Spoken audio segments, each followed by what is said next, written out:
उत्तम परिस्थिती तुमच्या मुलातले उपजत गुण कधीच बाहेर येऊ देत नाही. खडतर परिस्थितीच तुमच्या मुलातले उपजत गुण बाहेर काढते.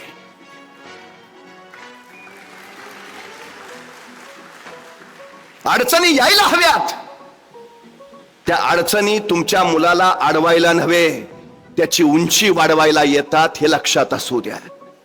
संकट त्याला रोखायला नव्हे, त्याच्यातला क्षमता बाहेर काढायला येतात हे त्याला समजू द्या. अडथळे त्याला थांबवायला नव्हे, तर त्याच्यातली कौशल्य विकसित करायला येतात, त्याला समजू, त्याला शिकवा. अडचणी, अडथळे, संकट स्वागत करायचंच, कारण ते तुला घडवतात. सगळ्यात महत्वाची गोष्ट आहे ती, सगळ्यात त्याचं घडणं खडतर परिस्थितीत नव्हतं. आम्ही बातम्या वाचतो वर्तमानपत्रात, महालामध्ये राहणाऱ्यांची मुलं 10वीला 35% पास होतात, आणि त्यांच्या महालासारख्या घरांमध्ये धुनी भांडी करणाराची पोरं गुणवत्ता यादीत येतात. कारण त्याला परिस्थितीची जाण आहे. माझी परिस्थिती बदलायची असेल तर मला शिकलंच पाहिजे. आणि ज्याला सगळंच उपलब्ध आहे त्याला गरजच नाही की त्यांनी काही केलं पाहिजे. आमच्या मुलांना घडावंसं जर वाटत असेल तर त्याला परिस्थितीची चाहूल द्या. सगळ्यात महत्वाची गरजेची गोष्ट आहे. सगळ्यात काय काय मुलांची तर अडचणच आहे. एखाद्याला विचारलं काय रे, काय ठरवलंय? नाही बघू. अरे बघू कशात बघू? नाही आता 10वीला आहे ना, 12वी झाल्यावर बघू. बरं 12वी झाल्यावर विचारलं, बरं काय ठरलंय? नाही चाललाय विचार. अरे कधी करणार विचार? नाही बघूया, जमलं तर करेन. काय? नाही चाललंय. नाही झालं तर नाही, पप्पा म्हणलेत माझ्या जागेवर चिटकवतो. चिटक. काय ध्येय आहेत आपली?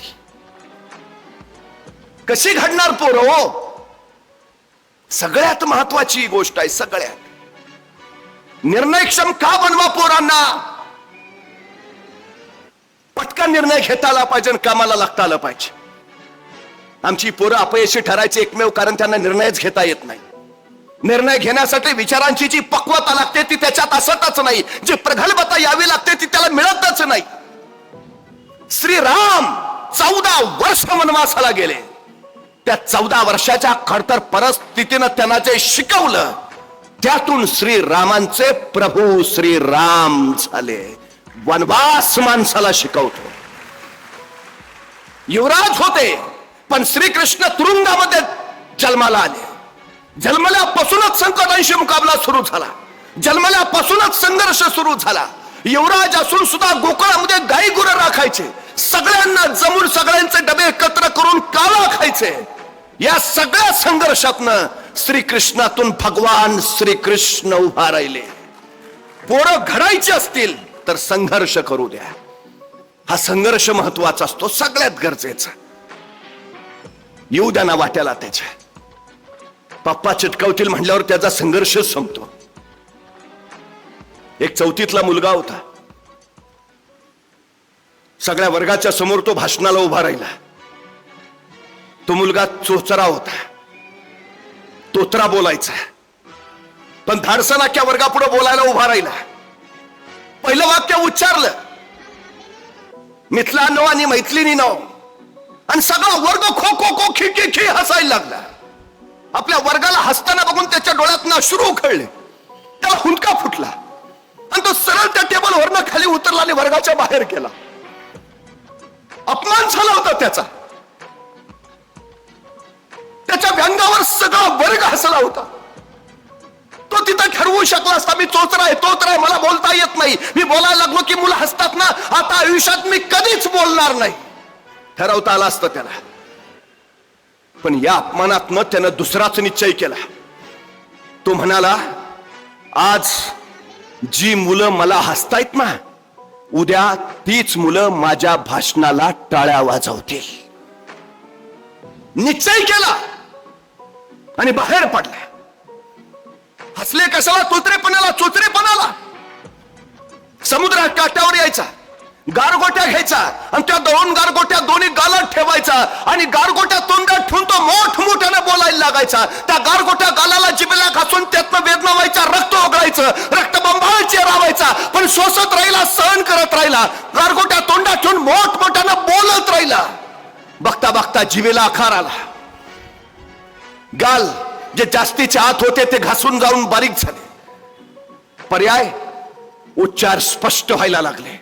सलग 6 महिने गारगोट्यात तोंडात ठेवून बोलून बोलून त्यांनी उच्चार स्पष्ट केले. आता उच्चार स्पष्ट करायला लागला. तोत्रेपणा गेला. ठीक, आता तोत्रेपणा गेला, पण मला पल्लेदार वाक्य फेकता यायला हवीत. मला लांब लचक वाक्य बोलता यायला हवीत. मग काय करावं लागेल? छातीचा भाता मजबूत बनवावा लागेल. तो छातीचा भाता मजबूत कसा बनेल? जास्तीचा श्वास कसा टिकेल? त्याने सरळ डोंगर चढायला उतरायला सुरुवात केली.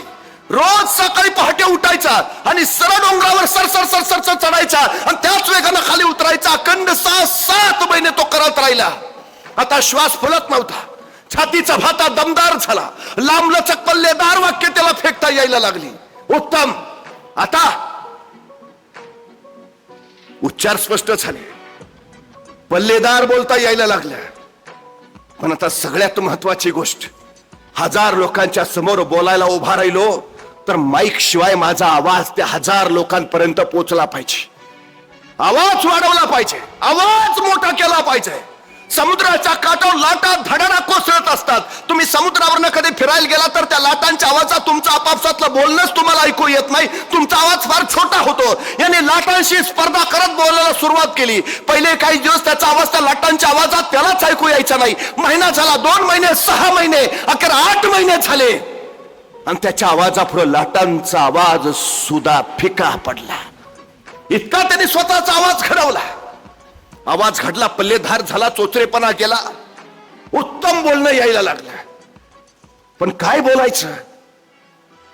ज्ञान हवा, ज्ञान हवा. ज्ञान मिळवायचं असेल तर अभ्यास हवा. अभ्यास करायचा असेल तर वाचन हवं. तो पुस्तक घेऊन वाचायला बसला. वाचत राहिला, वाचत राहिला. पण तासभर वाचला की त्याला मित्रांची आठवण यायची. पुस्तक तिथंच टाकायचं आणि सरळ बाहेर पळत सुटायचा. अर्धा पाऊण तास वाचला की खेळावंसं वाटायचं. पुस्तक तशीच टाकायचा, तो मैदानावर खेळायला बाहेर पडायचा. अर्धा तास एक वाचत बसला की टीव्हीच्या सिरियलची आठवण यायची. पुस्तक तिथंच टाकायचा, टीव्ही पुढे बसायचा. त्याला वाटू लागलं आपलं चुकतंय, आपलं लक्ष केंद्रित होईना, आपलं मन एकाग्रच होईना. एकाच जागी बसून अभ्यास झाला पाहिजे. आपलं बाहेरचं जाणं बंद झालं पाहिजे. मित्र वगैरे बाकी सगळं बंद. घरातच बसलो तर अभ्यासच होईल. मग बाहेर जाणं बंद कसं करायचं? तो सरळ घरातनं बाहेर पडला. एका सलून मध्ये गेला आणि तिथल्या नाभिकाला म्हणाला, माझे केस कापायचे आहेत. नाभिक म्हटला, बसा, पण माझे अर्धेच केस कापायचे आहेत. म्हणजे माझे अर्धे केस आहेत तसेच ठेवायचे आणि माझं उरलेलं डोक्याचं केसाचं टक्कल करायचं. त्या नाभिकालाही काही कळेना. करा ना. बसवला. अर्धे केस जसेच्या तसे ठेवले आणि अर्धे केस पूर्ण टक्कल केलं. त्याने आरशात बघितलं आणि स्वतःला बघूनच तो घाबरला. स्वतःकडेच त्याला बघावे ना. तो म्हणला, बरं झालं, अशा अवस्थेत मी मलाच पाहू शकत नाही, लोक कशी मला पाहतील. म्हणजे आता मी घराच्या बाहेरच पडणार नाही. बरं झालं, माझं बाहेर पडणं बंद झालं. आता माझा अभ्यास होईल. तो घरातच थांबायला लागला. अशा अवस्थेत बाहेर पडायचं, हसतील लोक. अभ्यास करायला लागला, अभ्यास करायला लागला, अखंड वाचन करायला लागला. पण भिंतीला टेकून वाचत बसला की तास, 1.5 तास, 2 तास झाले की आपाप वाचता वाचता डुलका यायचा, झोप लागायची, अभ्यासच राहून जायचा. एका जागी बसायची सवय लागली खरी, पण झोप अनावर व्हायची आणि मग अभ्यासच व्हायचा नाही. त्यांनी परत विचार केला, अभ्यास व्हायला हवा. झोप येऊन उपयोग नाही, ते अनावर होऊन अजिबातच चालणार नाही. काहीतरी केलं पाहिजे. त्यांनी ठरवलं. परत उठला, सलून मध्ये गेला. नाभिकाला म्हणाला, पूर्ण टक्कल कर, फक्त शेंडी ठेव. त्यांनी सांगितलं तसं नाभिकानं केलं. डोक्यावरचे सगळे केस काढले, फक्त शेंडी ठेवली. आता आनंदी होऊन घरी पतरला. ज्या ठिकाणी अभ्यासाला बसायचा त्याच जागेच्या मग भिंतीवर एक खुंटी होती. त्याने खुंटीला एक दोरी अडकवली आणि त्या दोरीचं दुसरं टोक स्वतःच्या शेंडीला बांधलं आणि त्या भिंतीखाली वाचायला बसला. अभ्यास करायला लागला. आता झोप अनावर चाली, डुलक्याली की डोकं पुढं व्हायचं आणि बांधलेली दोरी शेंडीला असा झटका द्यायची की त्याची झोपच उडायची. आता झोपच येईनाशी झाली. अखंड अभ्यास, अभ्यास, अभ्यास, फक्त अभ्यासाचा अभ्यास. इतका अभ्यास केला की जगातले सगळे एन्सायक्लोपीडिया त्यांनी मुखोद्गत केले. तो डेमोस्टेनिस जगातला आद्य वक्ता ठरला. वक्तृत्वाचा वारकरी, वैखणीचा वारकरी झाला. त्याला त्याच्या आईने सांगितलं नव्हतं उत्तम बोलायला पाहिजे, त्याच्या वडिलांनी सांगितलं नव्हतं तुझ्या शारीरिक व्यंगावर मात करत तुला उत्तम बोलता आलं पाहिजे. जे केलं ते त्यांनी स्वतः. तुमच्या मुलांनी यश मिळवावं असं जर तुम्हाला वाटत असेल तर तुम्ही सांगून त्यांनी अभ्यासाला बसलं नाही पाहिजे. डेमोस्तेनिस सारखं स्वतःच्या अडचणीवर मात करत त्यांनी ठाण मांडून अभ्यासाला स्वतः लागलं पाहिजे, तर तो यश मिळवेल हे पक्क लक्षात असो. त्याला सांगा का करायचं आहे, भिनवा त्याच्यात. ते सगळ्यात महत्वाची गोष्ट आहे ती सगळ्यात महत्वाची. निर्णय घेऊ द्या त्याला, पटकन निर्णय घेता आला पाहिजे. ही निर्णय क्षमता विकसित होऊ द्या. काय लोक निर्णय का घेत नाहीत, चुकला तर, अरे चुकला तर चुकू दे ना. निर्णय चुकला तर अनुभव देईल आणि बरोबर आला तर यश देईल. नुकसान काय या, घेऊ द्या ना निर्णय त्याला. तुम्हाला माहिती आहे यशस्वी कोण होतं, जी माणसं योग्य निर्णय घेतात ती नव्हे, तर घेतलेला निर्णय योग्यच होता हे जे सिद्ध करतात ती. काही निर्णय घ्या पण आपला निर्णय योग्य आहे हे सिद्ध करा. ते यशस्वीतेचं सगळ्यात मोठं सूत्र आहे. सगळ्यात.